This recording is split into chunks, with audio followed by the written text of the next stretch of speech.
Good evening, everyone. Good evening and welcome back.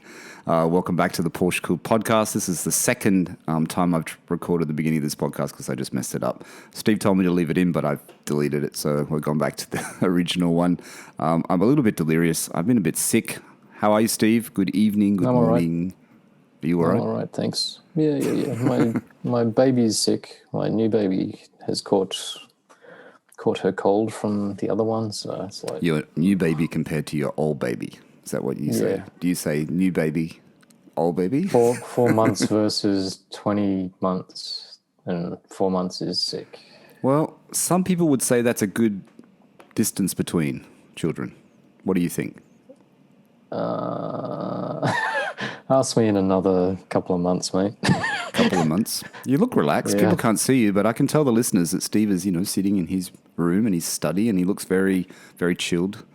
This sunny, I'm just talking to you in this room, and like the kids are in, my wife are out in the other. sunny Tuesday morning. A sunny Tuesday morning. We're recording this on a Tuesday night, as everyone knows. I always say it, but I like to say it. For those of you who are listening who haven't been to the podcast before, we probably should introduce ourselves. My name is Michael Barth. Steve is on the other end. Steve is in Sydney. I am in Bahrain. No, I'm not in Bahrain. I'm usually in Bahrain, but I'm in London at the moment. Steve, Let me start with the usual, because I want to just do a couple of shout-outs. And I know a lot of people like me doing these shout-outs, but I just want to do a couple of shout-outs because we have a couple of new Patreon members. Cool. And Patreon, for those of you who don't know, which I'm sure everyone does by now, is where you can go and support the podcast. Helps us keep talking. Originally, it was to help us buy equipment. I bought a couple of pieces of equipment. They haven't really been playing nicely with my computer, so I haven't used them. But we will buy other things when I get back to Australia for sure. So if you want to go to PorscheCooled, like I said, you go to Patreon, patreon.com, you search for PorscheCooled, or you just go patreon.com/PorscheCooled. And like I said, that's where you can support the podcast from anywhere from $2 to $10 US dollars a month. I find myself, Steve, talking now in US dollars all the time. And I think it's because I've been investing in US dollars, so now I talk in US dollars. And I was talking to Natasha's father today about something, and I was talking in US dollars, and he said to me, "Why are you talking in US dollars?" And it's like, I don't know. I actually think in Bahraini dinar and US dollars, and the Bahraini dinar is pegged almost to the US dollar, so it kind of fluctuates with the US dollar, which is not great. As an Aussie, I find that scary because it's obviously lower, and sometimes you kind of get trapped going, oh, that's only like $50 US, and that's like $50 US is actually, $60, $70 Oz. And it tricks you into thinking something is psychologically cheaper than it is. Absolutely. Like cars. Absolutely. And because of look at cars in the US dollars, and because I'm working out finances at the moment, I was thinking, man, why do I have so little money? And then I realized, one of the lots I'm working at in US dollars, so that's why it's a little bit less than what it should be. Right. So it all makes sense now. Anyway, back to PorscheCooled on Patreon. I want to say a big thank you, and Steve does as well, I'm sure, to Michael or Mike. I've just spoke briefly to Mike on Instagram, actually. He reached out to me. He joined PorscheCooled Exclusive Plus, which is the top tier. Mike's got a 718 Boxster. He had a Boxster before that. Go, Mike. He had a Boxster before that. I think he said it was a 2010 model. And his daughter wanted a sports car, and she wanted a 944. I think he said he tried to talk her out of it. He couldn't. She's bought it. I think he looks after it in his garage, and he loves it. He thinks it's a great car because I saw it on his Instagram, and I thought, so you got a couple of Porsches, and that's his daughter's 944. Hey, man, there's an angle I've never thought of. Yeah, Steve, there it is. Both my daughters want cars that I might conveniently want. Yes. And you might have to wait a while. You have to wait 17 years. Fuck it. Like in about 3 years. But the thing is, what I was thinking, you buy these cars now. You say to Cindy, I'm buying these cars for, your daughters. And then when they grow up, they're going to have this car, which is such an asset then. Can you imagine what a petrol car is going to be worth in 16 years' time? Either zero or a lot. Yeah, I was about to say either negative, like a couple of thousand. No, you know what'll happen? They'll go, Dad, why did you buy me this old-fashioned petrol car? Why didn't you buy me the cool electric sports car? They'll be ostracized by all their mates too for ruining the planet. Yep. Oh, your dad's got that loud, guzzling, old-fashioned car from 20 years ago. 30 years ago. Yeah, that's how it works. The other member of PorscheCooled is Jared. Jared, I think. Yeah, Jared, who joined PorscheCooled Exclusive. I don't know what Jared owns or drives, but thank you, Jared. Go, Jared. So that's great. Thanks for supporting PorscheCooled on Patreon. That's fantastic. Owner Stories, Steve. Did you get to listen to Owner Stories this week with Stuart from Melbourne? I didn't, because it only just went live overnight. And I'm slack. I'm sorry. Cool. All good. I try to send Steve the episode, and lately I've been forgetting. And I realized just before we came on the podcast that I hadn't sent it to you. It's all right. Send the link. But Stuart's episode went live on Tuesday, which is today when we're recording this, but his episode went live. Stuart had a great story. Like I said, he's from Melbourne. He's a car guy.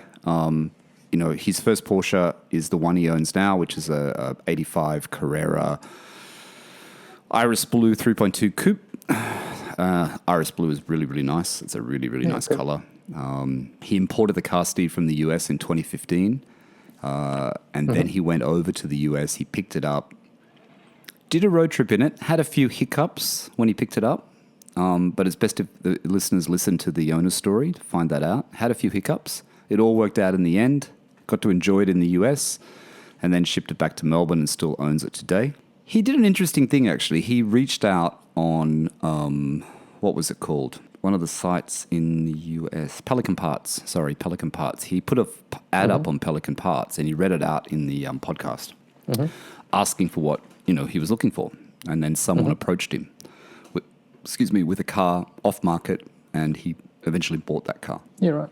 So, I think that's a good way to do it. And I know that Nick at the Classic Series too, with his white 912. Hi, Nick. I know you're probably listening. Nick kind of did the same thing. He was sort of reaching out, and then a car came to him that wasn't advertised. Yep. I think that's probably the best way to do it, isn't it? You really do need to get in there without it hitting the main market. I think you got to try everything, but yeah, like if you can, I guess the ideal thing is to buy a car that's been owned by somebody like-minded, equally enthusiastic, somebody stupid enough to kind of pour all their money into their car, like us. And yeah, I guess if you can kind of do that through forums, Facebook, social, whatever, and try to hook up with that type of person and get a car off them, probably it's ideal. The community, isn't it? Again, Steve, it's that it's the community again. It's yeah, I don't know. Getting into it. I've never really done it. I've only ever bought a car through car sales, like the Australian sort of website. I've never gone and found something off market. I suppose, like anything though, I'm guessing that you're going to have the same thing, like somebody's version of what is a good car or not a problem might be, a problem to a potential buyer sort of thing. So I suppose you still have to kind of align. But well, like I said, I don't want to give it away, and I usually do, but Stuart had a PPI done. He had the car, the car was stored, I think, from February to August when he went to the US, so it was stored for 6 months, reputable place that stored it. And when he picked it up, like I said, there were a few surprises, even though the PPI was done. Yep. But he did get them rectified at a cost, of course. But all in all, with the cost of the car and the cost of shipping and everything, it was still a really good price. He shares that cost in the podcast. I think it's good for people, Australian listeners, actually, to listen to that, because the process Stuart has gone through to bring the car in, like he's quite, he has a lot of great information about that. We probably could have done even a separate episode on bringing the car into Australia. But he has good information, and he's happy to share it, the costs and everything. It was 5 years ago, but he's happy to share the costs and how it worked for him. And I think it's a good story. That's it. Yeah, cool. So that's our Porsche owner stories this week with Stuart. What was I going to say, Steve? Last week, actually on Sunday, Classics at the Clubhouse was on. That was that event I was telling you about that PJ in the UK has been on Owner Stories organised. Yeah. I know you couldn't make it. Yeah, I couldn't make it because I had a presentation in the middle of the day when it was on, so I just couldn't get out of it. But I saw the images on Instagram, and I've had a few messages from Ajmal at Flat Cap Driver, Nick at the Classic Series. Who else sent me a message? Nick, who's been on Owner Series, my friend in the UK. He's got the Carrera 4S. Seemed like a good event. Spoke to PJ briefly on Instagram before. He said it went really well. Everyone was there, though. Sunburnt Lobster was there, Jack. I think his car's getting fixed, so I don't think his car was there. Flat Six Jack, who does all their repairs. And I'm sure there was a lot of other Porsche people, but it looked like a really good event. I mean, it wasn't just Porsches, it was air-cooled. You know what I mean? It's air-cooled, so it's Porsches and VWs. PJ was big into VWs. I think he still has his Beetle. So there was Did lots 997 Nick go? Yes, he did. Nick did go. Yeah. Oh, okay. Nick was going because I was going as well, and I think he had other friends going, so that's why I felt a bit bad that I couldn't actually get there. Yeah. And like I said, I was sick on Sunday afternoon, so I've been sick most of the rest of the time since then, so not great. Mm. But it looks like a great event. Like I said, PJ organises it. I think Flat Six Jack was one of the sponsors. I think Group 4 Wheels was a sponsor. I think it's going to be on every year, so you should check that out if you're in the UK for next year if you didn't get to the one this year. Yeah, cool. I just watched that video, Steve. Have you watched it on TGE TV? His Targa restoration series. They're such short videos he makes. There's not much substance to it, but it's still a good video. What stage was it at? The spray painting of it. Then no, I haven't. Yeah, I think it just came up tonight. Okay. I think if the listeners haven't watched it, you should watch it. That's Tom from TGE TV on YouTube. You should watch it because he's got this black Targa. When he first bought it, I think I saw the video, I saw images, and I thought, it looks pretty good, right? It looked okay, the condition of it, don't you think, Steve? And it's got tan interior, which is a nice combo. But, if you watch the series... In that first episode, when he sort of got it, he said that it was, pretty schmick, blah, blah, blah. But I think, didn't he also buy it off... it was the personal car of, like, a fairly well-known dealer. So I guess in my brain I would have just thought, okay, so the car is kind of sorted. And then as you kind of go along, then you realise that this car's got, like, all this rust and everything through it, and it needs to kind of be fixed. So I mean, the rust was, we mentioned that, I think, in a previous episode, but I just want to say, like, I've been watching Rint Vehicle Design where he's getting it done for a while, you know what I mean? And I know I did a shout out for Brian because Brian contacted me about that charity day that he was having at the Thruxton Circuit, which I think is in July. And I think, I look at them because they have those 912s for sale. They've had a few nice 912s, Steve. They have the two black ones that they've restored. I think there's one there which is an owner's car. And then one that they did, I think they're about 48 and 55,000. And even in his video today, you get a glimpse of, if you look at the beginning of the video, the one you get a glimpse of, the 912 that he talks about, the black one with the silver wheels, that's the one that I think is pretty cool. It's not completely standard because it's got these silver wheels and it's got 4 exhausts at the back, and I think they've done the stamp on the steering wheel, their actual logo on the steering wheel, not the Porsche logo. Oh, okay. Yep. But I think it's been fully restored, that one. But you get to see that in the video, which is kind of cool. But I was just going to say, it wasn't about that. I was thinking it was the workmanship. It was the metal work. Like the car looked, like it looked like it was really good quality, And then he was spraying it, getting it all resprayed black. I didn't realize he was getting it fully repainted. Well, again, because I think at the beginning, didn't he sort of, I suppose, like TGE sort of said the same thing about his 912, which it sounds like he's going to send to Rent as well, right? But he kind of said that he didn't really want to sort of do a full restoration, and like in the end, like he's gone bare metal respray kind of thing. So I don't know. I guess this is what happens though, isn't it? Yeah, you buy it. I mean, I would probably, I don't know. Lately I've been thinking, is that what you really have to do? Because the issues with an old classic Porsche 911, 912, there is going to be all these rust issues and other issues where floors have been taken out and put in incorrectly. Is this what you have to do? You just have to get a cheap, reasonable body, reasonable motor, working motor, 911 or 912, let's say 912, Steve, and then send it to someone like Rint, or if you're in Australia, send it to Autohouse and John at Pro Stitch and get it completely done. You know what I mean? No, there's obviously middle ground. It's part of the reason why I personally predict that a 912 for you, like I understand your enthusiasm for it, but I reckon that your fussiness and your basic kind of attitude towards wanting things just so, it'll cost you an absolute bomb because, like even I suppose when I look at my uncle, he's sort of fairly blasé about some of his, relatively kind of nice cars. But even then, and he's a Scrooge, man. He doesn't listen to this, but when I kind of hear him talking about his 2002 TIs and stuff like that, all of a sudden he's kind of going and painting them and stuff like that, which he generally wouldn't do.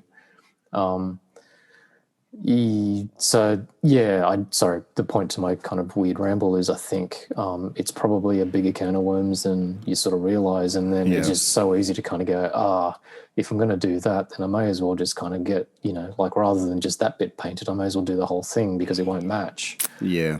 And I kind of got a bit. By the time you start doing that, you're just doing everything. Yeah, then your money just starts going away, flying away.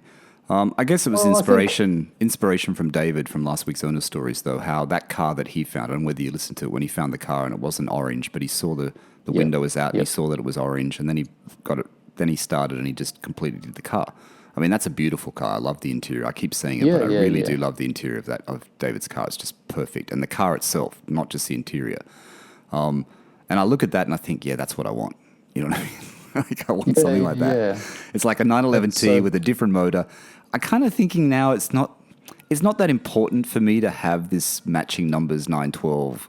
I never wanted Concourse anyway or 911, but I kind of like this motor swap thing. You know what I mean? Yeah, hot rod. It's like someone said, you get a 912E. 912Es are okay, but don't get rid of that engine and put another engine in it. Swap the engine out. I don't know. It's these things these project ideas come into my head, and then I think, God, how much are they going to cost? And now I have no money. I think it's also just look. I'm speculating because I've never done it. Like I've always sort of been a relatively newish or modern kind of car person, but I'm guessing that the other kind of trial and tribulation of the whole project thing is that I'm guessing it takes much longer than you kind of anticipate. So, like use Zuckerman as an example. Like if your car's off the road for 4 years, but you're not as rich as him, and you're basically kind of pouring money into it, but you actually also still don't really get to enjoy it because it's up on blocks or it's in a workshop or it's sort of being moved around. Like I think a couple of my uncle's cars, like he had an old Mini and a couple of old Beetles and stuff like that. They were often not, sitting in his driveway, so he couldn't even, polish or tinker with it himself. Like he's fairly mechanical. It was often, off in some sort of shop. So if you're kind of paying all that money and, this is your enthusiast, your sort of super enthusiastic hobby project thing, but then it's kind of gone for, months out of years and stuff like that. You barely get to drive it, etc. I guess it's a bit of a test of patience as well, right? Yeah. I mean, I don't know how long it takes from start to finish. I mean, years ago, like I said, the guy that I worked for had the 911T, remember? I think it was a T, T or E, Peter. Yep. And that was, when he put that in for restoration, I think it was getting on, we lost contact, but I think it was getting on to like 4 years and he still hadn't had the car back. I don't know who he sent it to, what Porsche specialist he sent that to, but it was at least 4 years, at least. That's just too long. That's why I like the idea of Rint. I mean, I guess because Rint, I saw that car they did for someone in Singapore. They did I think it was I don't know whether it was an SC, and it had like a really interesting interior. It's on their Instagram page, and it went to Singapore, and then the person in Singapore posted a photo, I think, or they posted a photo. So they obviously did it all remotely, these people. People just, maybe they say, find me a donor car and fix it up. You could do that. But what's the cost of that? You know what I mean? I don't know what that would even cost. You should get, I don't know, it'd be good to kind of get somebody like Pierre at Atlas on, or somebody like that, like Ron Goodman, I suppose, because I think also I was about to say, like when it comes to body work and paint work, I'm guessing that a lot of those businesses don't make like a ton of money out of kind of working on classics. So like, if you go back to my uncle, he'd often go to his kind of, friendly body shop and sort of go, hey, here's a car, fix it when you're ready kind of thing. So they would obviously kind of go and do all their Camrys and Hondas or their BMWs because that's what actually makes the money. And then they tried to squeeze in his kind of project car on the side. Same with Clarence, the trimmer guy. And that's why it would also take forever because, that car would wind up sort of being a rainy day sort of thing. And then, 4 years later, it's still not done. And then by the time you get it, you don't want it anymore. You want something else. Kind of, because your patience has been tested if it's starting to kind of cost you more and more money. Yeah, Look, yeah. I shouldn't be saying all this stuff because I have no experience with it, but I can imagine that if, Money? You have if it was experience with me in money. that situation, yeah, and I would go mental if I started to spend thousands of dollars on something that I couldn't. Like I said, I have no really idea the physically cost. enjoy. I really don't. I have no idea what these things would actually cost. I mean, I'm sure they're a lot. Yeah. What else? Let me just go back, Steve. Let me just go back a little bit. I'm just going to say there's 2 Apple reviews this week. I'm just going to read them really quickly. One is just PorscheCooled Podcast, and that is from Orange 911T in New Zealand. That's David. So thank you, David, for the podcast. Much appreciated. David's friend Paul was on a previous episode from New Zealand who's had the Carrera and the Ferrari as well. Check out the pictures that Michael posted of David's interior, the brown leather interior and his orange hot rod is so cool. Yeah, and also, really, yeah, no, it's fantastic. And also, David's actually on Instagram now. He joined it. Is he? I said to him it'd be great to tag, and he joined it. So I have tagged that Instagram now. So if people want to follow David, he's been posting a lot more photos. He posted a picture of his SC the other day. David, if you're listening, post a picture of the interior of your SC. I want to see that Pasha interior. Take a picture of that because the Pasha in the red is very, very cool. But David gave us a review, so thanks, David, for that. And then the next one is Fantastic Porsche Podcast. That's from GLBJ23 in Australia. This is the one that was deleted last week and has now appeared back up again. So thank you so much for that. I won't read it all out because they're long reviews, but it's a very nice review. Cool. I could read it out. Do you want me to read it out? I don't know if you've seen it, Steve. I only read it out for your benefit, so you hear it, so you get some, some appreciation, It's a good one. Go and have a look at Apple Podcasts. It's a good one. Okay, I'm good. It says at the end, the banter with Steve, very clearly a co-host, not just a regular guest, is fantastic. Oh, and Steve's clear and nonchalant manner when he drops those F-bombs, pure class. Who is this person? I'm a guest, goddammit. Yeah. There's other bits about me in there, but, I always get the compliments, so it's always good when there's something about you. Someone else said a funny thing to me the other day. They sent me a message, or is it on YouTube? Sorry, I don't remember who you were, about hearing about Steve's knobs and something else. We were talking about this regular thing with your multiple knobs that you keep buying for your GT3. Yes. So a listener found that very, very humorous. It made me laugh when I read it. Some of these things, they just make me laugh. I'll send it to you. It's funny. Steve, last week we talked about the touring. And of course, at least we didn't name it. Changed their laws. Yeah, at least we didn't name it no manual touring for the GT3. No manual for the GT3 touring. At least we didn't name it that like another podcast because now that's wrong. Of course, I think it was that evening or the next morning, the GT3 touring in manual for people in the US, in California. You can now order it. The law has been passed or changed, right? Did you hear what Zuckerman said about that, or Spike was saying about that on their podcast? How it was just the Porsche lawyers thought that they shouldn't offer it or something? Yeah, they were being conservative in their interpretation of the regulation. And then, as it turns out, they're just kind of going, that code's obsolete. We don't have a new one for you, but bring it in anyway. Yeah, that's right. Lieberman was explaining it, wasn't he? Lieberman was explaining it. He explained it quite well, though. He did explain it quite well. Did he? Is that in the most recent podcast? Or yeah, the most recent one. The one where it says no manual GT3 for you or whatever. Ah, yeah, okay, right. In his podcast. But can I ask a question? So it was only the touring that wasn't available manual, or was it the GT3 with the wing as well? They said touring, didn't they? But I don't know. If they're exactly the same, why would they say no to one and yes to another? That's a bit I couldn't understand. Yeah, you're right. It came up, and it's obviously not an issue anymore. But it came up with the launch of the touring. But you're dead right, because they're exactly the same kind of car. So, and if it's a specific kind of noise level in a particular gear at certain revs, then wouldn't that be exactly the same between the wing and the touring? That's what I thought. So why are they hesitant on the Porsche lawyers saying we can't release the touring, but we can release the wing? Doesn't make any sense if the engine's exactly the same and everything's the same. Manual versions haven't been manual GT3 992s haven't been released yet, have they? You can't get one yet. Not sure. Sorry, you can order it, but you can't actually. They haven't delivered them yet, have they? Oh, really? I didn't know that. I think so. I don't think I've ever seen one. Still on the touring, let me just bring this up. And I can't remember this is on my YouTube channel, Michael Barth, when I put the podcast up. As most of the listeners know, the podcast goes up on YouTube because some people still enjoy listening to it on YouTube and not on a podcast host. Mm-hmm.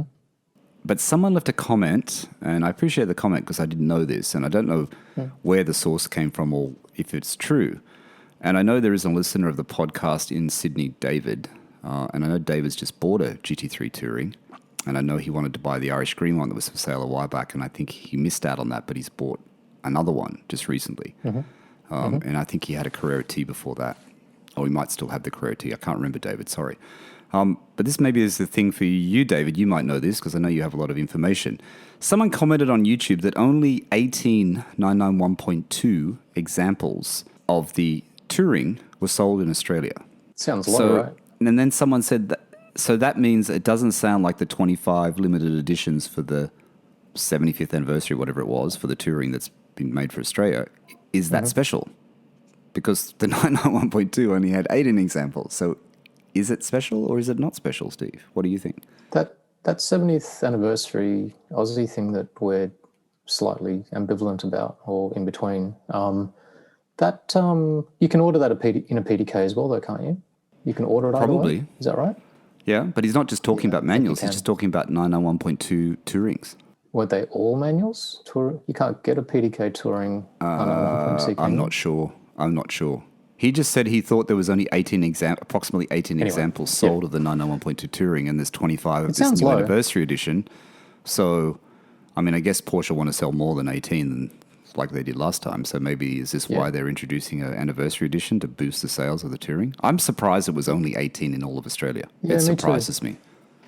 Me too. I thought that there would be kind of more, and if it was that low, I mean, maybe it's about to happen, but say over the last 18 months, it didn't seem like Tourings in Australia commanded like a massive premium over, like a standard 901.2 GT3. Yeah, so, I think if it's only 18, I think the prices of GT3 Tourings 901.2s are going to go through the roof. Yeah, like everything. Yeah, like everything. They have to. Anyway, I don't know how it was in other parts of the world, but that's the story in Australia, apparently. But if anyone knows the true details of that, I'm sure there's people out there that do. Stephen, you might know it as well. Stephen, who's been on the previous owner stories in Sydney. Stephen, you might have that information. You always give me good info. Maybe you know that answer to that one.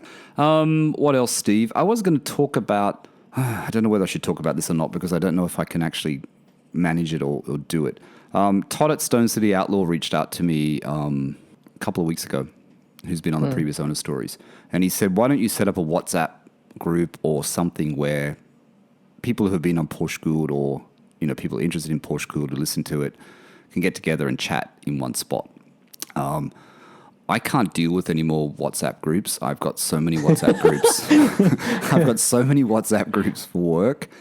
I can't cope with them. There's just too many. So coincidentally, I did set up a Discord a while ago. For people who don't know what Discord is, it's like a voice video. Discord, it's called. Yeah, it's a voice video text chat sort of thing, right? It's used a lot in, a lot of things have groups on Discord. It's like a community. It's not a forum, but it can be almost like a community, a PorscheCooled community. Sure. I just want to touch on this because I don't know how it's going to work. I did have that set up. I told Todd. At the moment, it's me and Todd who are the only members of this Discord. I haven't really been on it. I don't really do it, but Todd joined it. And I think it's a good idea. If anyone wants to join it, you can just... I can put a link in an Instagram story. I think I did that today. Or you can reach out to me and I can send you the invite link. I don't know if it'll work.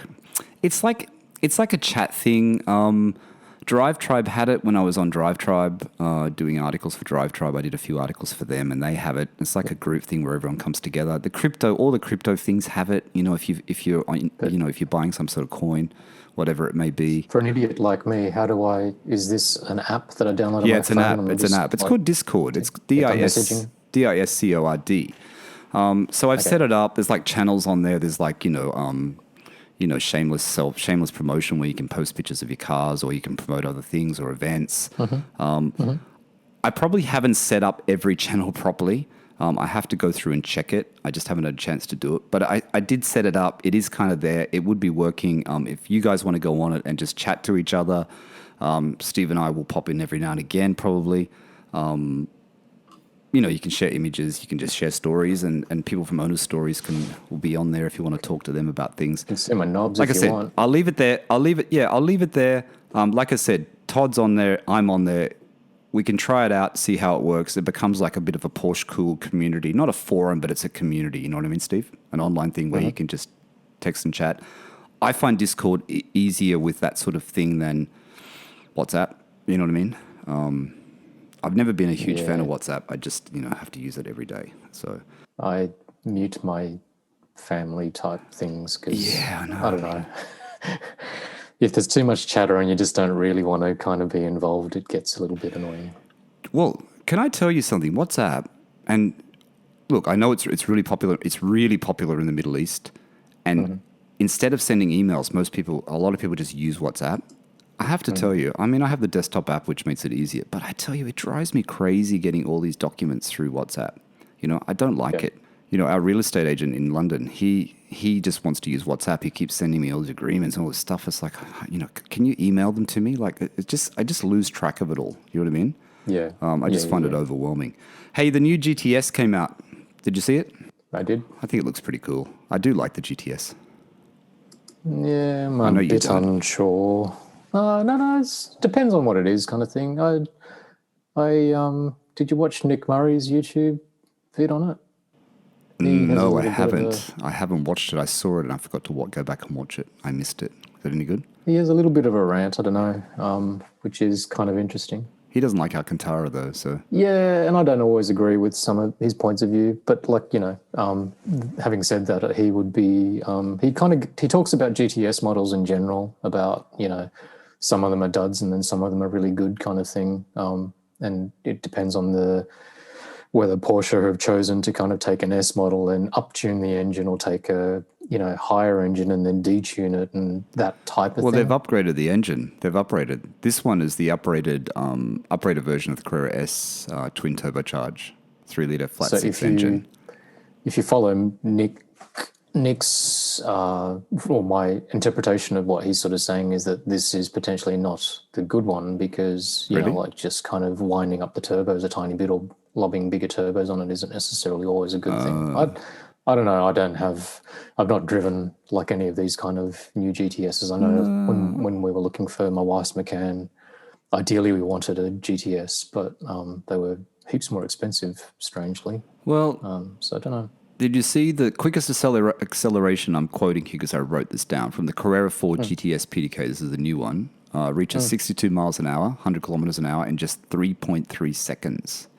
Yep. I mean, it's just getting so fast, Steve, So quick, yeah. Rear-wheel drive models fitted with a manual transmission do the deed in 4.1 seconds, drops back to 3.4 seconds when fitted with a PDK. It surprises me that the PDK is 0.6 seconds faster. It's a lot faster, isn't it, PDK, Maybe you should get a PDK. Maybe PDK is better than manual. It's learn to drive, mate. What else about the GTS? The thing I did like about the GTS, and I really, I'm a big fan of the 991.1 GTS. I've said it before. But the GTS, I like this optional lightweight package that Porsche is now offering. I think that was the thing that made me more interested. But, when you read deeper into it, Steve, what it actually is, they removed 25 kilograms, right? By using thinner glass, lithium-ion battery, and removal of the rear seats. Yep. That's it. And the buckets, and the lightweight buckets in the front. Is it? They didn't say that in the one I wrote, and they give you lightweight buckets, do they? I wonder how much that pack costs. That's quite a good idea to get that pack, though, I think. Be pretty cool. Yeah, I don't know. Maybe GTS, I'm just assuming that, like if you're in the market kind of thing. I think, for example, my uncle, when he kind of got his used 991.2, he said to me he'd ideally like a GTS as well. I'm guessing that you're kind of in the market for an S and you're looking for particular options. Porsche are kind of coy enough to go, oh, okay, like these are the most sort of popular sort of options, like probably PSC and Sports Chrono. bit of trim here and there. Let's kind of grab all of that, and then we're going to jam a couple more that will tempt you with, or will make you pay that little bit extra. And there's your GTS kind of thing. That's probably the cynical way of putting it, I suppose. I saw another 992 on the road the other day again. I saw a black one this time. Looks good in black as well. The other one I saw was crayon chalk, but the black one looked good. And I saw another Taycan. All the Taycans I see though, they're always in black. I don't know why I haven't seen one in that beautiful color yet, the strawberry milkshake color or the cappuccino color. I thought you were about to say frozen berry. Your favorite color, frozen berry. I was driving before we were locked down a week and a half ago. I was driving down the M2 and I saw a white one and a blue one, but it wasn't the Meissen blue one that I saw near my parents. It was sort of more like a sapphire-y kind of blue. Maybe it was genital blue. Genital, yeah. You know, I sent you that picture. Did you see it on Instagram? I sent you the link to it on genital blue GT3 Touring. How good does that look in the black with the black wheels and the yellow ceramics? It's a nice color, huh? Not my favorite. Yeah, I don't know. I'm not all that into genital blue. I don't know. Yeah. I thought it looked good. You know the other color that I really like that I've seen on Instagram? Yep. It's the one with the wing in that blue you just said. What is it? Meissen. Oh, Meissen. Meissen blue. Did you see it?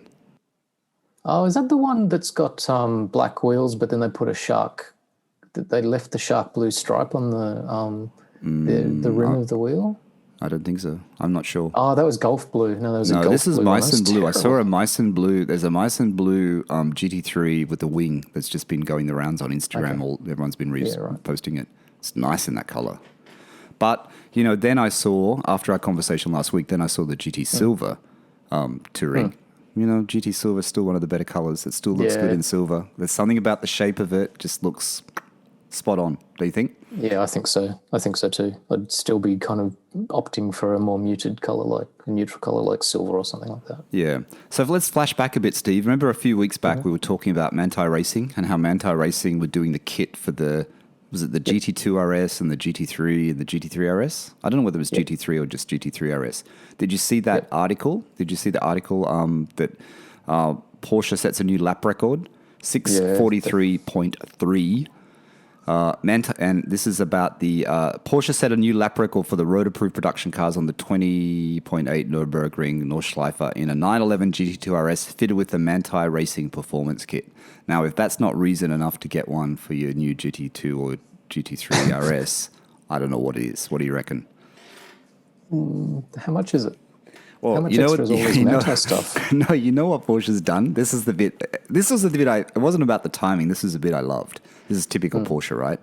And I'm going to read this to you, right? The Manthey Performance Kit from Porsche consists of chassis aerodynamic and brake components specially developed for the 911 GT2 RS. It also includes the Weissach package light magnesium alloy wheels. The individual components of the Performance Kit are precisely matched to one another. They only become fully effective when they are all installed together. Together, yeah. This is typical Porsche, right? As a result, the kit is only available at the moment as a whole package. Individual offerings are currently being evaluated. So you got to take it all. We said it. I think we sort of spoke about it a couple of podcasts ago, but I still believe that the only people that are really going to get into that Manthey stuff are proper track people.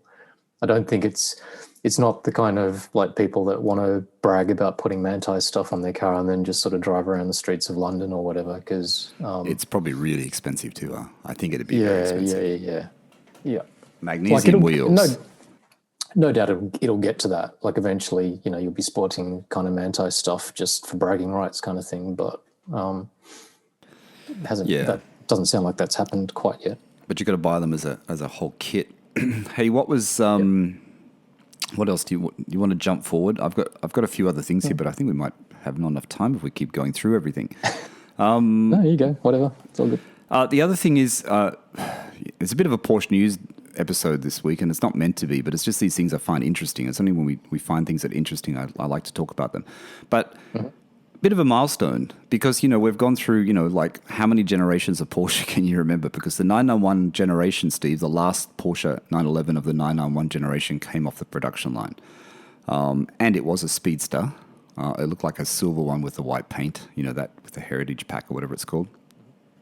But I thought this was interesting. 233,540 units produced of the 991.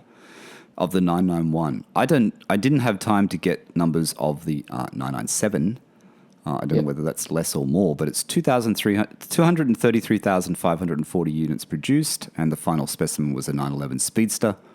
The 991's been interesting though, don't you think, with the notable sort of models as well? Do you think that number of production is high compared to other generations? I can't remember. It will be. I reckon undoubtedly that'll be higher than every generation from, say, like 964, 993 onwards. Is when commercially as a business, Porsche figured themselves out. They worked out how to manufacture cars and make like a shitload of money. Obviously, Boxster and Cayenne kind of helped them with that. But generation on generation, I'd bet my left testicle that don't do that, mate. The numbers would. You've got to have more babies. Don't do that. Oh, no more babies. Hey, but this is the thing, right? We've talked about 997 before, and I think we did an episode on it. The most notable models that came out of the 997 range, like the Sport Classic. What else was there? There was something else. What was it? Sport Classic. Speedster. 4.0 GT3. Industry model. All that sort of stuff. So the 991, when you think about it, when you look back at it now, it's been quite a special generation as well. You know what I mean? The 911 Targa, right? Yeah. Targa's pretty cool. Targa. The 911 50th anniversary edition, the one that 1,963 examples were built. The 911R, one of my favorites at the moment. The one that wasn't for sale, the Irish green millionth 911, with the Pepita seats, your favorite. And I think at the same time, an article I read that Porsche exclusive manufacturer also brought out the 911 Turbo S exclusive, the yellowy gold one, gold and yellow one, which I think is a really nice car, by the way. I really like that Turbo S exclusive series. Not my cup of tea, that one. Yep. No? GT2 RS. Another. I'm just sitting here waiting to see if you can actually manage to rattle them off, but I bet you there's like about 40 variants or 50 variants. And 911 GT2 RS. Now, these are the main ones, the notable ones. And then the Speedster, the 911 Speedster, right? Because it was marking the 70th anniversary. It was pretty special. They did that paintwork, that special paintwork, which some people hate, some people like. I actually kind of like it. I didn't write down the 911 Carrera T. But I guess you have to kind of add the Carrera T because it was a bit of an underdog. It wasn't an expensive one, but I think in time that will become quite an important car from the 991 generation. I keep saying it was misunderstood. Was there anything else, mate? I can't think if there's anything else. GT3 RS, I guess. Yeah, that was pretty special, right? Yeah. But I guess the GT3 RS not as special as, say, the 4.0 in the 997 generation. I don't know. Probably not. Probably not. It's pretty hard to kind of top a 4.0 997 in terms of special. The only car that's sort of more special than that probably is a Carrera GT, really, isn't it? Yeah. But what I was going to say to you, like, that's your car, the one that just came off the last one. It's probably not even going to a normal person, right? The Speedster. Seinfeld. But then you're buying the Speedster and it's like, but the 992's been out for how many years and you're buying a 991? I don't know. It's going to collect. Like, if I was about to ask you, it has to be a collector, right? Are they doing a charity thing, or is it going to Seinfeld? Because he got the last 993, didn't he? And he got the. Yeah, I'm not sure. I think he got the last 993 Speedster in production was a Seinfeld car, wasn't it? So it'll go to somebody like him. Probably. I sent you that one that was for sale, right? That Speedster that was Seinfeld's ex-car, the white one at CPR Classics, I think it was. Yep. That's a nice dealership, that one, that CPR Classics. Man, they have some good cars. No prices on anything, though, but some nice cars. Come buy it, mate. Hey, what's this? It's kind of nice. It's kind of nice. Too many nice things, Steve. 996. What's this thing about 996 you were telling me about enthusiast choice? Has become the enthusiast choice, has it? No, I think it wasn't that insightful, but I think I was watching a TGE kind of TG was talking to Lee Sibley again, and they were just sort of talking about 996s. And he just kind of threw in something within the conversation, which was like, I guess people that are kind of shopping for an M2 or an M3 all of a sudden like are kind of migrating across to a 996. I was like, yeah, I guess so. I guess. And like, I don't think it just sort of made me think about what you kind of cross shop when you're looking at sort of call it more like a used 911, like, supposedly a more affordable sort of thing. So, call it affordable. I can't believe I'm saying this, but say you've got like 150 grand to spend Australian. Wow, that's a lot. Like I guess you are naturally going to then kind of go and consider things like an M2 or an M3. And, like how do you sort of weigh something like that up? Because on face value, they're quite different, right? Like an M2 or an M3, just say an M2 or an M3, but you could probably lump like a C63 AMG in there or RS4 on. And they're about the price, like you said. At the moment, they're getting an M2, not a competition, but if you get an M2, whatever they call it in Australia. Not a CS, you mean? Yeah, not the CS. If you just get an M2, though, they're about the same price as a 996 now, some 996s, right? Around about. Yep. Because you can get an M2 for 69 or something, 70, 69, 75. So, you can see where people look at it. Three people in that spot, where you're kind of going, well, do I get a 996 or what else do you start looking at? And I don't know, when I sort of heard TGE sort of say that, and then I started typing you some notes just as a sort of thing of, is that a potential kind of topic to talk about? It sounds fairly obvious, but yeah, like if you were in the market and then you started looking at M2s and M3s or old V8 AMGs and stuff like that, how do you really weigh that up? Because a 996 is on. Initially, I kind of went, wow, like that's quite different because, most of those things are sedans. They're probably a reasonable bit more practical than call it a 996, 911 because the back seats are there, but they're small. Like can you really, if you were really in the market for something fun, would you really kind of be thinking about those sorts of things? Or like once you sort of go, yeah, that's the money I've got, would you really just sort of be leaping into one camp or the other? Like how close are they, do you think? It's tricky. It's a different class. I still see it as a different class. But I don't know, this thing between BMW and Porsche, it's not a correlation, is it? But this relationship between BMW and Porsche, how a lot of Porsche owners look at BMWs and BMW owners are looking at Porsche.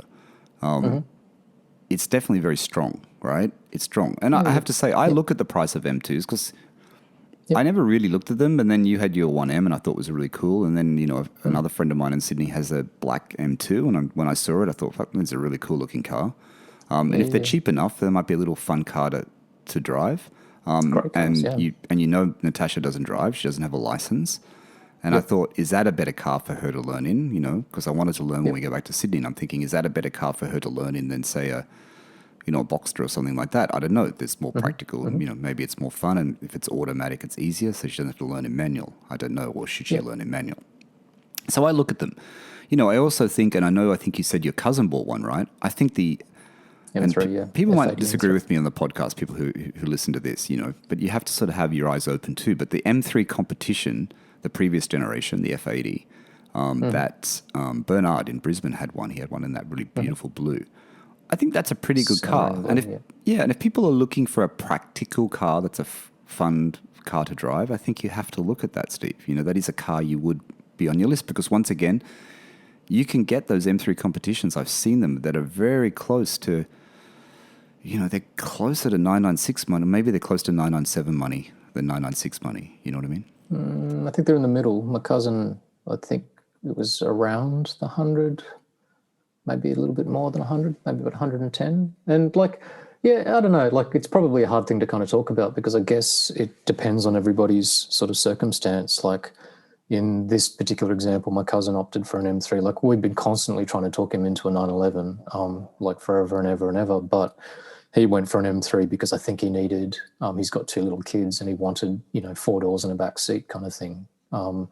So he went down that path. Now, like if you argue hard, you could sort of say, well, like with kids under 12, a 911 is still like a 996 is still very usable. Like Yes.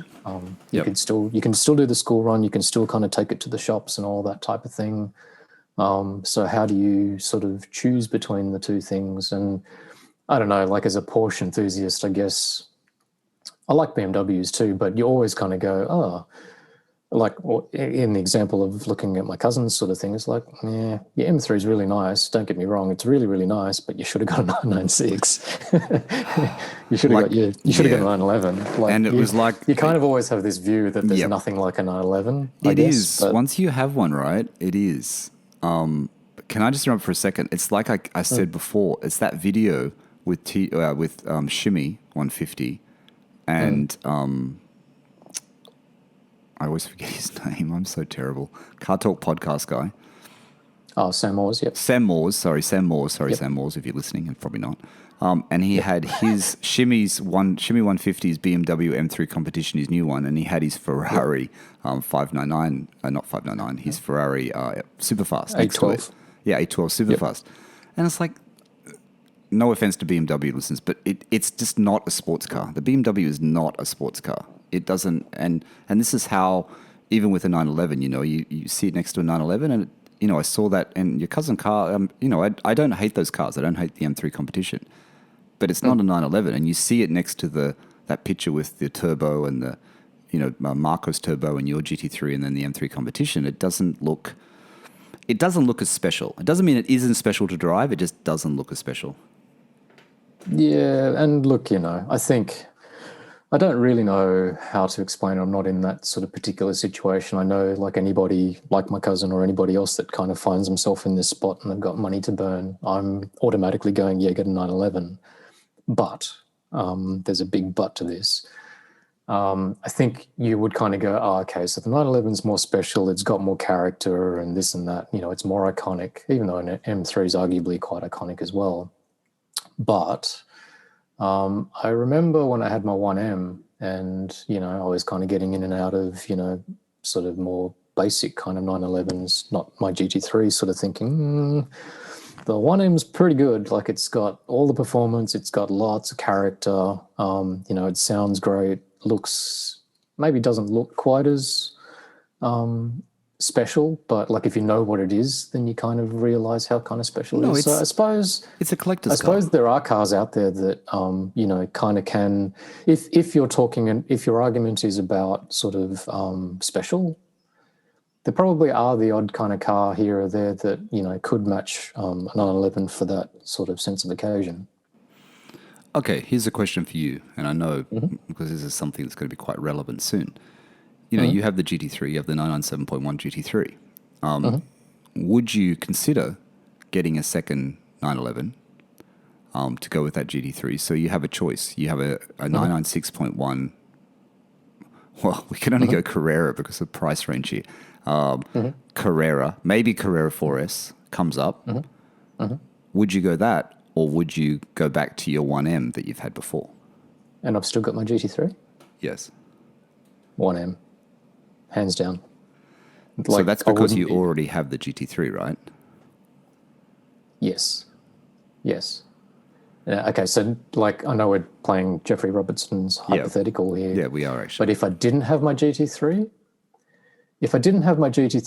and it's very hard to obviously kind of emulate it or guess it kind of thing, but then I went to go, so I didn't have a 911, and then I had the choice between a 1M and a 996.1 Carrera. I still reckon I might go the 1M. Yeah. Like to me, it's that special car. Like, and there'll be other ones like it. Like I'm sure probably like a M2 CS is sort of, kind of like that as well. Or maybe like a E46 CSL. There's going to be the odd kind of car here or there that will be able to match a 911 for that sort of kind of character thing that, like that slightly intangible thing. But I think it comes down to how many cars you have, doesn't it? It keeps coming. We keep coming back to this. If you can only have one car and you need a practical car, then you have to make a decision, right? And I know not everyone thinks that. I know there's people I've spoken to on owner stories who, have gone into M cars because they needed a practical car, but they still wanted something enjoyable. And they bought an M car and then they've gone back to Porsche, right? They come back to Porsche because they know Porsche is it's still different to a BM. And like I said, we're not against BM at all here. We actually, I still like BM. I especially like the old ones. I would never buy one probably, but I still do like the old ones. But, something like an M3 CSL is a really special car. You know what I mean? I don't think you're still going to... I think the driving experience is there, Steve, but you're still going to miss something from not having a 911. It's still not the same. I don't know. I don't know what it is. It's that essence. It's that history of the 911 is not there. And I know M has a long history, but it's something still missing from it. Do you know what I mean? But like I said, it comes back. If it's your third car and you want to get a 1M or you want to get a M3 CSL or an M2 competition, M2 CSL, or you want an M2 competition, it kind of makes sense. You know what I mean? It doesn't not make sense. But I think what we're talking about is, priorities and the cars that you need. But you said this thing that TG said is that people are looking at M's, and maybe because a lot of these older M cars, the ones that are sought after, like what Zuckerman has, are getting so expensive, people are looking for the next big thing, so to speak. You know what I mean? Yeah, it could be that.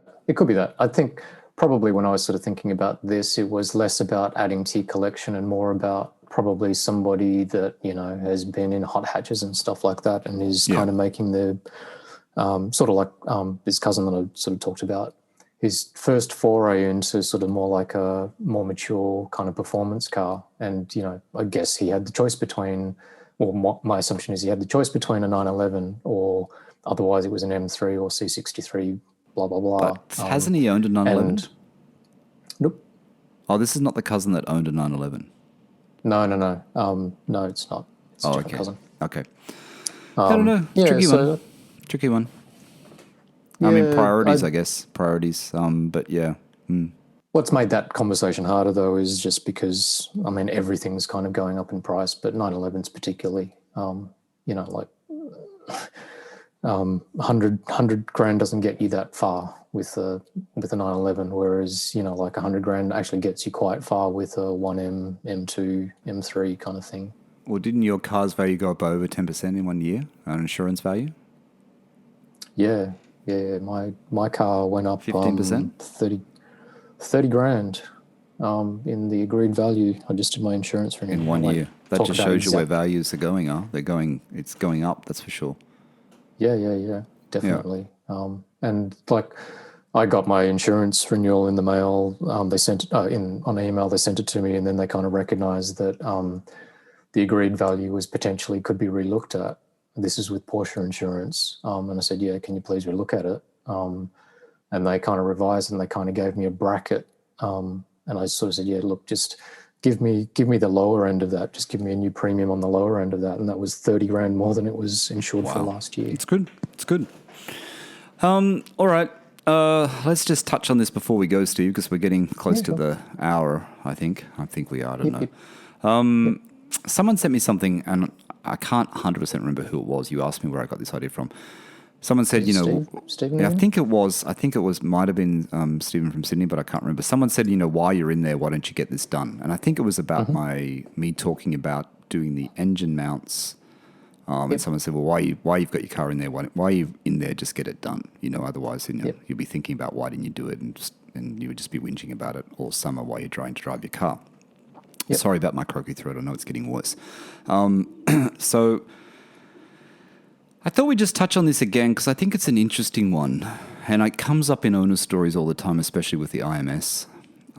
We always know that people say if you do the clutch, to check the IMS and check the, RMS or whatever it is, the seal. Yep, RMS, yep.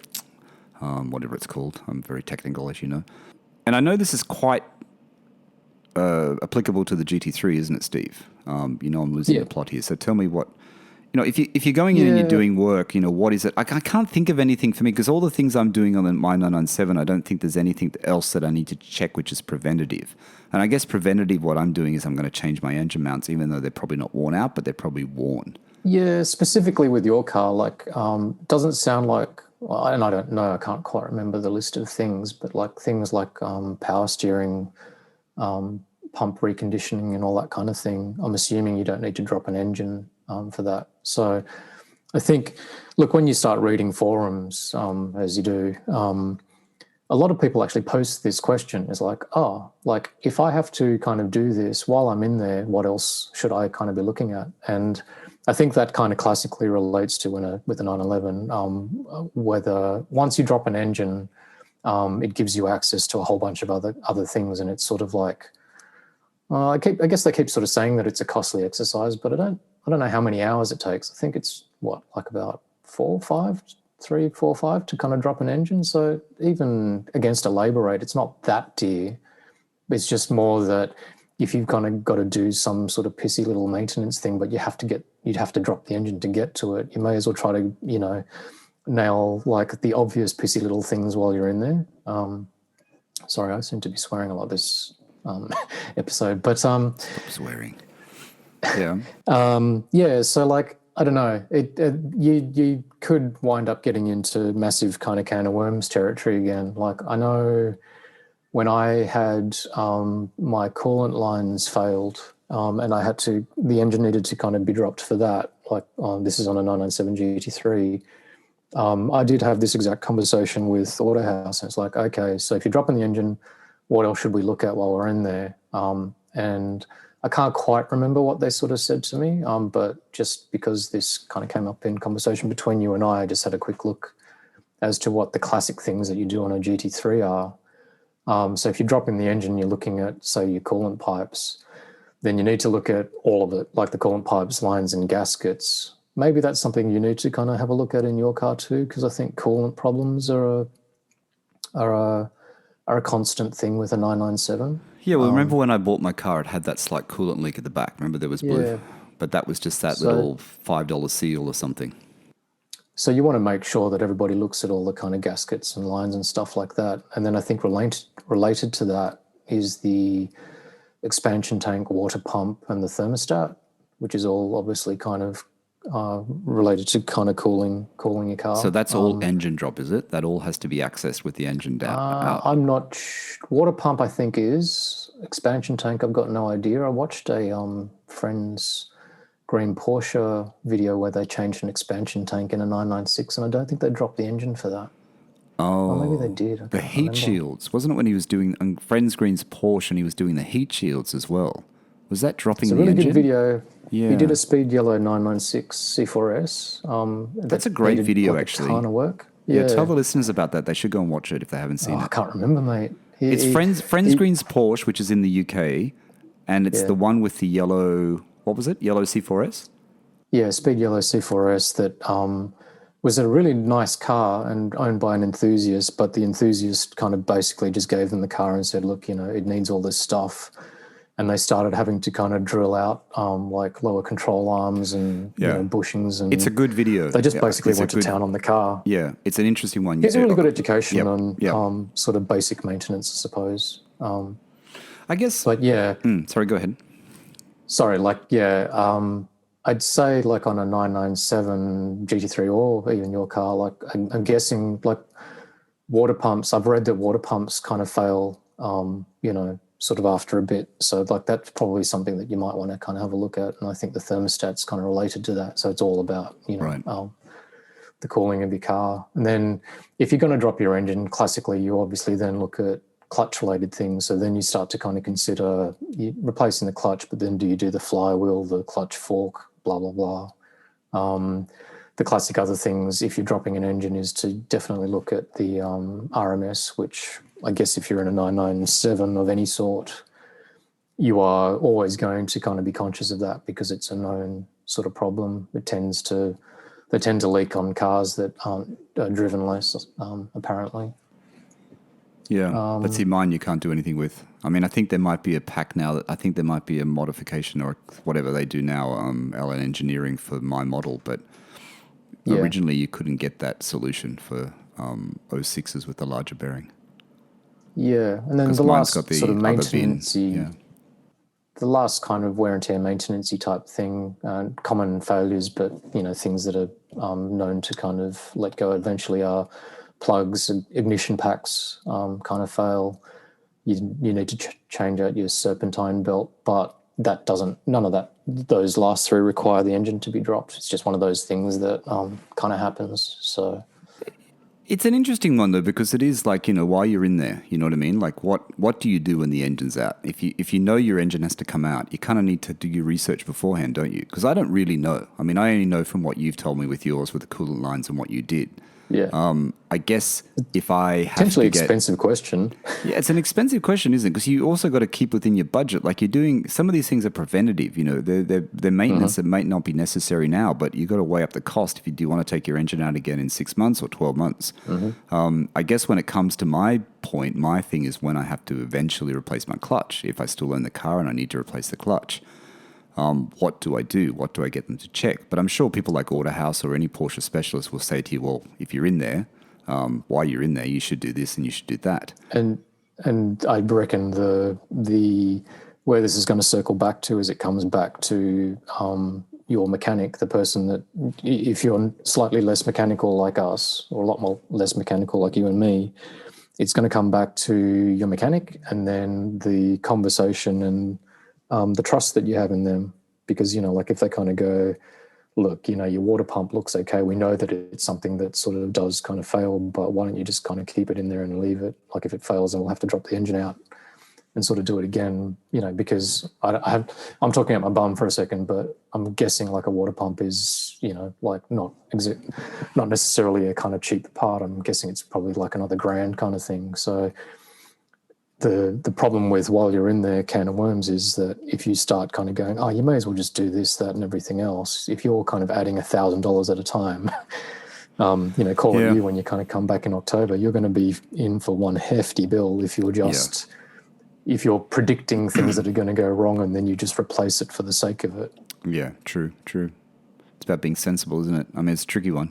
I mean, you don't know until it happens and the engine's down and you think, okay, what should I do? What do I do now? How much money How much money have I got in my pocket? You really need to be guided by your mechanic, and again, like just talk about it, relate it back to your particular situation when you come back to Sydney and you want your car to be kind of nice and schmick. It's still going to be, well, you just have to let in your instance, let Autohouse have a look at it and let them make a recommendation to you. But like, if you give them an open check, then of course they're going to kind of go and, go to town on the thing. I wouldn't necessarily recommend that you kind of go, hey, you just tell me and I'll do everything, because I think that's going to be... You still use a check? Huh? You got a checkbook? No, I never had one. I wouldn't have a balance one if I did. Yeah, sorry. But you know what I'm saying? Like, so much of it is about trust then overarching budget as well. Yeah, true. No, I have to be sensible. Have to be sensible, but it's it's an interesting one. Like, you could go really crazy, you could just get everything fixed, or you could you just have to trust your specialist, like Steve said. Well, you for example, you told me how much like of a little slush fund that you'd kind of put aside for your car. That sounded like really high to me. That was last week. Yeah. But just hypothetically, that sounded like a lot. And, the last thing I would be doing is kind of going, hey, like, go and spend the whole lot. Like, I'd try to spend half of that if I was you. Well, I don't want to spend all of it. But, some of it. A service alone, if you're doing a service, is quite a bit already. So, Yeah. I don't even know what service I'm up to. I couldn't even remember. I was trying to remember it the other day. I can't even remember. I don't think it's major. I think it's only annual and minor are probably due. That's it. Yeah.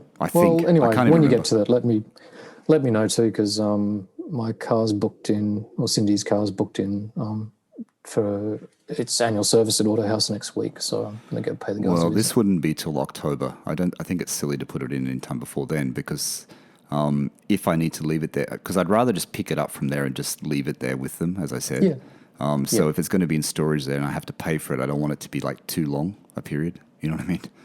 I'm sure, like, if you were leaving it there for a week or two, it'd be all right. Not that I can speak on their behalf, but then if you... Trying to think it'd be like about a week, you know what I mean? Just so it's just covered. Anyway. Yeah, but then if you also layer in that conversation about whether or not you'd want to get them to help collaborate with Atlas to kind of get your bumper repaired and stuff like that, then, there's another week to kind of get that done at the very least.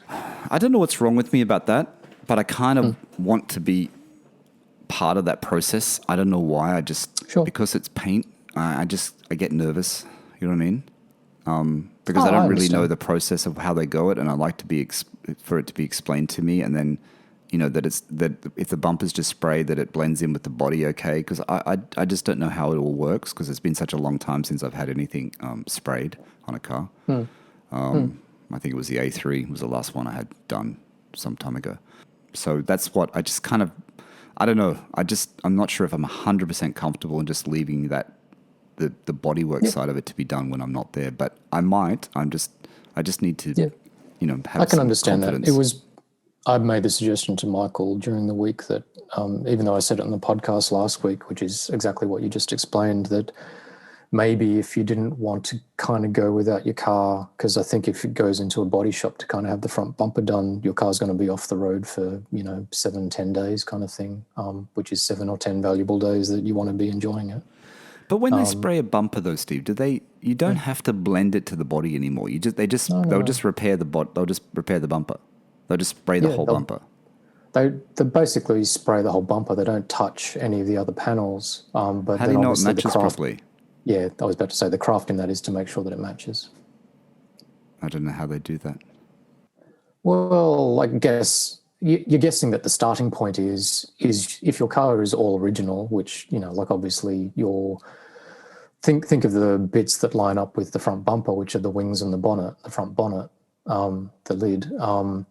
If they're all kind of original, then obviously that's where the paint code kind of comes in. So the starting point would be, I'm guessing that you mix the paint that you'd kind of respray your bumper in is going to be to the paint code, but whether or not they make, and see, this is where you need to talk to the panel shop is like, okay, so do they do anything like for a car that's, now 15 years old? Do they kind of modify the mixture of the paint, or do they do anything to kind of just allow for the fact that maybe there's a little bit of whatever it is fade, or does a white or a silver car kind of yellow slightly with age? I don't know. I've actually never had that type of conversation. And then I want to get the PPF put back on the front bumper, and then I also want to get PPF put on the bonnet. That's the other thing, see. So that's the other thing, which is what I'm not sure if I should do it when I'm there or I can do it when I'm away. That's the other side of it. You've got to let your paint cure before you do that. Ah, correct. So just for argument's sake, I know we're just talking hypothetical again, but say you take your car to Atlas, you give it to them, it's off the road, having the paint, the bumper, like that kind of little tear repaired, then they repaint it. You've got to let that cure for a week at least, or a couple of weeks. It was quite a long time. Ideally. Yeah, I remember that someone I was watching on YouTube did that. It was quite longer than a week, I think. A month, actually. I think it might be a month. So you don't want to leave the car with them for a month. No. And this is my point in terms of just sort of saying to you, maybe you want to start having these conversations with Atlas and Autohouse, even though you're overseas, like give them a call and try to talk to them about it, because I think the worst thing that could happen to you is that you land in Sydney on October, whatever, you're in quarantine for 2 weeks, then you start getting to your car stuff, and if you lose your car for like a month and a half, to me, just it's a bit of a waste for you. Yeah, it is. It is. You're right. All right, mate. We'll leave it there. Yeah, cool. Let me think about rambling. that. People are going, you really haven't made up your mind yet, but I do take a while to make up my mind what I'm doing. All good, mate.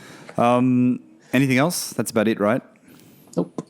Yep, all good. All right, mate. Thanks for that. Have a good... we've gone...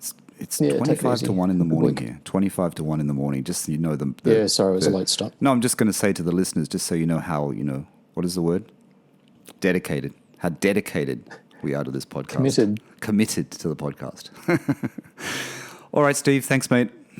All right, mate. Have a good week. Yeah, you too. Yeah, you too. All right, everyone. Thanks for listening to the PorscheCooled Podcast. That was Steve coming from Sydney. My name is Michael Barth. Thanks for listening. Thanks for all the support, and bye for now.